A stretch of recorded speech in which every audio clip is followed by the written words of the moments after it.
শিলিগুড়ি নিবাসী শ্রী মাখনলাল সরকার সবরই প্রতীক্ষার মতো দীর্ঘ প্রতীক্ষা।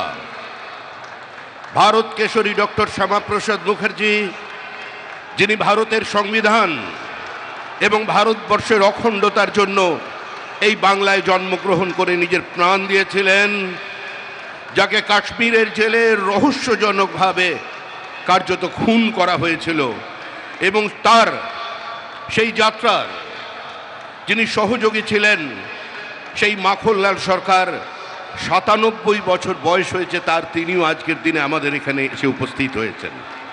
শ্রী মাখনলাল সরকার তারপরে দিল্লিতে একটি দেশাত্মবোধক গান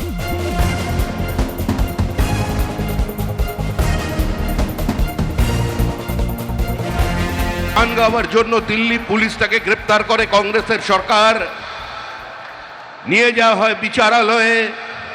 বিচারপতি বলেন তার উকিলের পরামর্শে যে ক্ষমা চান, আপনার মুক্তি দেব।